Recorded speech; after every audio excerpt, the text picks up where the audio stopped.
Одоо энэ он маань ихэд л одоо 99 хилтэй байгаа. Дөнгөж төлөг. Ер нь 50%-аар нь бодох юм бол 48 хилийн голуус гана гэсэн үг шүү дээ. Дахиад энээсээ томрно шүү дээ. Төлөг адуу шиг засмас завчаад идэг. Дандаа өндөр уулаар явдаг. Хүлэх сайтай байна. Бас ноолуур махны гойд ашиг шимтэй гэж явдаг. Энэ одоо шүдлөө ухаан байна. Энэ ямаа маань өөрөө хавар 3.5 хил ноолуур сонсон юм шүү дээ. ICM сурвалж баг яг одоо хаавал дүүргийн 17 дугаар хороо буюу яг шуун фабрикт ирсэн байна. За бид ямар газар ирсэн бэ гэвэл энд Кисар хойно болон за урд Өвөр Монголын Арваас ямаа үржүүлгийн газарт ирсэн байна. За энэ бол төлгөн хуц гэж байна. Тэгээ би бол 1.85 см өндөртэй гэж бодоход ер нь бол миний одоо дашаан толгоноос нэг жоохон доогуур байна. За тэгээд яг энэ үржүүлгийн газрын эзэн энэ хоныг ямааг яг гардан үржүүлж байгаа. Энэ хөлөгтэй хийсэн сурвалжлагыг та бүхэндээ хүргье. Миний хувьд бол одоо хон жижигээр 2-3 жил болж ин сонирхоод яг энэ хоныг оруулж ирнэ гээд ингээд үржүүлээд явж байгаа. Манайх болохоор одоо энэ 10 ямааг Өвөр Монголын орцын мах ноолуур сүүний чиглэлийн гойд ашиг шимтэй ямаа гэдэг ийм ямааг үржүүлж байна. Ноолуур нь болохоор 3.5 хил ноолуур өгдөг. Хоньны хувьд бол Кисар Арашан гэдэг цэвэр махны хонь байгаа.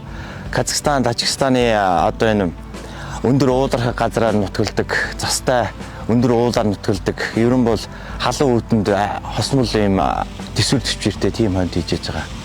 Одоо энэ он маань ихэд л одоо 99 хилтэй байгаа. Дөнгөж төлөг.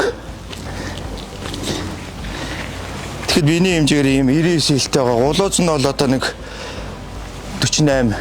Ер нь 50%-аар нь бодох юм бол 48 хилийн гулууз гана гэсэн үг шүү дээ. Тэгээ энэ он чинь бол дахиад энээсээ томрно шүү дээ. Энэ чинь төлөг. Дахиад 2 жилийн дараа ихэд ер нь бол энэ жилийн рекорд нь бол 234 хил татсан байна. Энэ хашаанд бол идээд байгаа юм байхгүй зүр өөс хадж аваад ноон дижил өгөөл байж байгаа нөхгүй.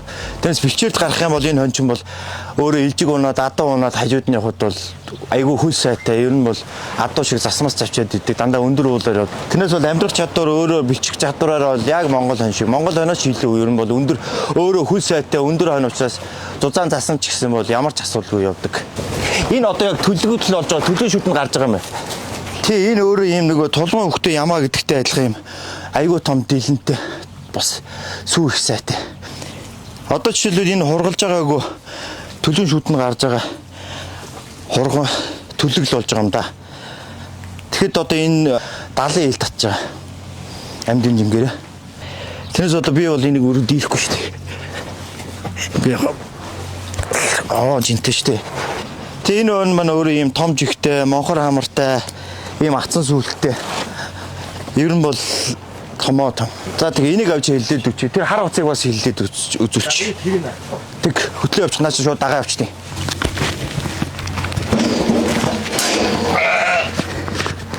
68 хил.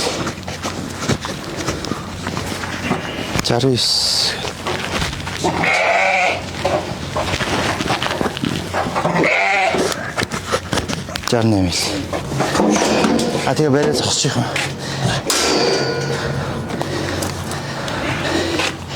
92 хил. Энэ ямаа маань өөрөө бас ноолуур махны гойд ашиг шимтэй гэж явдаг. Энэ одоо шүдлөө ухаан байна. Тэгээ энэ харах юм бол одоо энэ дух хөл биений үс их сайтай. Бас давхар энэ ямаа маань өөрөө хятадууд бол одоо ноолуураар нь хамгийн нарийн ширхэгтэй, нарийн микронтой жин сайн дардаг учраас энэ махын Хонконг, Шанхайгийн баячууд руу нийлүүлдэг ийм төрлийн давуу талтай ямаа. Яг хүмүүс болохоор энэ хүүтэн төсвөртэй гэж яриад байгаа. Энэ өөрөө 3.5 хил ноолуур өгдөг. Ер нь бол ноолуур одоо энэ чинь халуун зуунарын юм байгаа. 11-12 сард бол бүр шившсэн ноолууртай бөөвсөн юм болчдөг. Ноолуурын гарц бол одоо яг дэлхийн тэр Францын ноолуурын үзэсгэлэн Кашмирын юунд бол номер 1-т орсон юм элийн ямааны ноолуур маань. Одоо энэ ямаа маань шүтлэн гэхэд амьдын жингээр 60 хилтэй байгаа. Гулууцанд бол нэг 29 хилтэй гарч байгаа. Бүр яг нас бий гүйцээ 4 настай ямаа бол нэг амьдын жингээр 95 хилтэй билээ. Орлонгоос нь хил 200 г ноолуур самсан манах.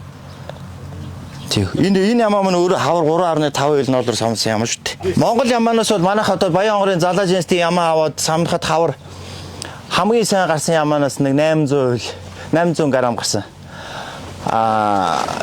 Тэгэхээр ер нь залаа жинс 7 ийм ноолуурын сайн ямаан дээр энэ ямааг тавих юм бол нэгт ноолуурын микро нарийнсан чанар нь сайжирна, гарцсан сайжирна. Одоо F1 гээд Монгол яман дээр гаргасан ишгэнүүд маань хавар савнахад борлон хил 200 г ноолор өгсөн.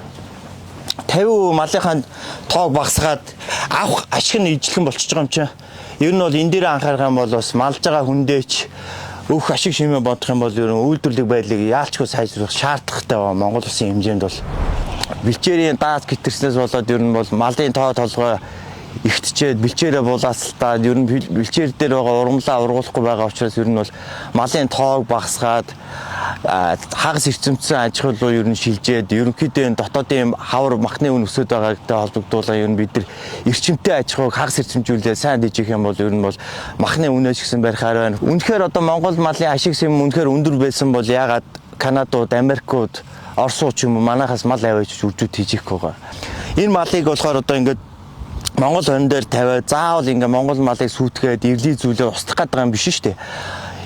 Өөр өгөөж бодох юм бол Монгол малаа эрлий зүйлээд гарсан төлөлийн шууд махан зах зээлд явуулаач. 15 илийн гуулуу заах байсан бол 20 илийн 30 илийн гуулуу зааваач гэдэг утгаараа л сайн чанарын хуц тавиад хурдан эргэлтэнд оруулаад хугацаа ойжоод давуу тал нь юм бол энэ хонь маань өөрөө им хонь сүү сайтай хурган баг дээрээ жинг сайн авдаг хурдан өсөлттэй. Ерөөсөө одоо энэ Суфолк, Дофр, Эдлбай, Гисар, Арашаан гэдэг одоо энэ махны яг супер хоньнууд бол ерөөсөө сүү сайтай учраас хургаа маш хурдан хугацаан дээр томруулаад одоо хурган дээрээ 40, 50 ил, 60 ил, 70 ил хүрээд байгаа давуу тал нь тэр байхгүй.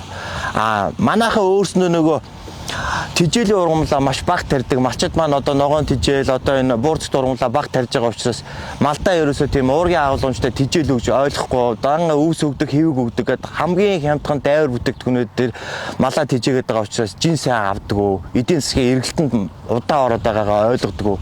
Одоо жишээлбэл Австралич гэдэг юм уу ингээл хонио махаа бүх Азийн орнууд руу импортлж шít. Хятад хүртэл авдаг. Тэгэхэд манай Монгол улс ингээд дасалтгүй жилийн 4 үйлрэлд энэ хагас эрчимчин фермүүдийг хөгжүүлж бид нар жилийн 4 үйлрэл мах одоо Хятад руу ч гэдэг юм уу Үзбекистан, Казахстан, Ираны орнууд руу ч юм уу одоо ингээд махаа бол жилийн 4 үйлрэл явах юм бол малчид маань орлоготой болох бүрэн боломжтой.